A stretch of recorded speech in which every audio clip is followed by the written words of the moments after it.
வணக்கம் கற்று சுவைப்பு நேயர்களே. இன்றைக்கி நம்ம என்ன செய்ய போகிறோம்னு பார்த்தீங்கன்னா, கடலைப்பருப்பு பச்சை பட்டாணி சவ் கூட்டுங்க எப்படி செய்யுதுன்னு பார்க்கலாம் வாங்க.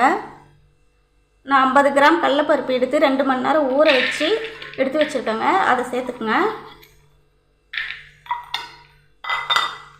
ஃப்ரெஷ் பட்டாணிங்க, பச்சை பட்டாணி அதுவும் 50 கிராம் எடுத்துருக்கேன், அதையும் சேர்த்துக்குங்க. ஒரு வெங்காயம், ஒரு தக்காளி, 4 பச்சை மிளகாய் வச்சுக்கோங்க, அதையும் சேர்த்துக்குங்க. 1/2 கிலோ அளவுக்கு சவ் வாங்கியிருக்கேங்க. அது தோல் சீவிட்டு அலசிட்டு பொடியாக கட் பண்ணி வச்சுருக்கேன், அதையும் சேர்த்துக்கலாங்க.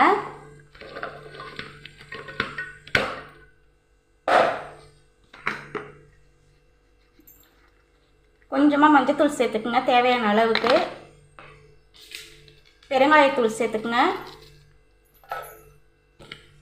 குழம்பு மிளகாத்தூளுங்க, அது ஒரு 1/4 ஸ்பூன் அளவு சேர்த்துக்கலாங்க. சீரகம் சின்ன ஸ்பூன் அளவுக்கு 1 ஸ்பூன் அளவு சேர்த்துக்கலாங்க.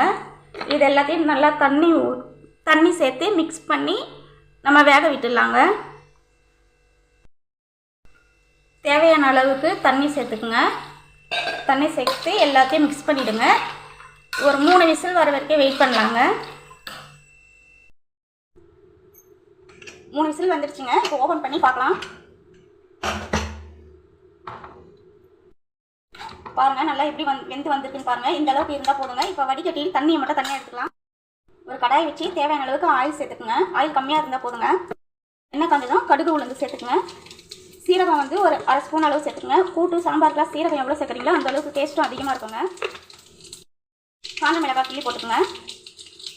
சின்னதாக ஒரு வெங்காயம் கட் பண்ணி வச்சுருக்கோங்க, அதையும் சேர்த்துக்கலாம். வதங்கிச்சுங்க. இப்போ இடிச்சு வச்சுருக்க பூண்டும் கருவேப்பிலையும் சேர்த்து நல்லா கிளறி விட்டுக்கலாங்க. கட் பண்ணி வச்சா தக்காளியை சேர்த்துக்கலாம். வெங்காயம் தக்காளி வதங்க உப்பு கொஞ்சமாக சேர்த்துக்குங்க. சேர்த்த வெங்காயம் தக்காளி பூண்டு கருவேப்பிலை காஞ்ச மிளகாய் எல்லாம் நல்லா வதங்கிடுச்சுங்க. இப்போ நம்ம வேக வச்ச பருப்பும் காயும் ஒன்றா சேர்த்து நல்லா மிக்ஸ் பண்ணிக்கலாம்.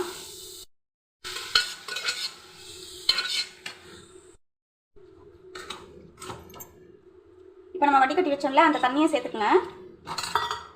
சேர்த்துட்டு இந்த காய்க்கு தேவையான அளவு உப்பு சேர்த்துக்குங்க. ஏன்னா நம்ம வந்து வேக வைக்கும் போது உப்பு சேர்க்கலைங்க. இப்போ சேர்த்துக்குங்க. மூடி போட்டு ஒரு 5 நிமிஷம் கொதிக்க வைக்கலாங்க. அந்த தண்ணிலாம் கொஞ்சம் சுண்டி வரட்டும். கூட்டு ரெடி ஆகிடுச்சுன்னு திறந்து பார்க்கலாம் வாங்க. பாருங்கள், நல்லா கொதிச்சு நல்லா எனக்கு வந்து இந்த அளவுக்கு தேவைங்க. அதனால் நான் இந்த அளவுக்கு கொஞ்சம் தண்ணி வாட்டமாக எடுத்துருக்கேன். உங்களுக்கு வேணும்னா இன்னும் கொஞ்சம் நேரம் சுண்ட வச்சுக்கோங்க. இப்போ கொத்தமல்லி தூவி ஆஃப் பண்ணிடலாங்க.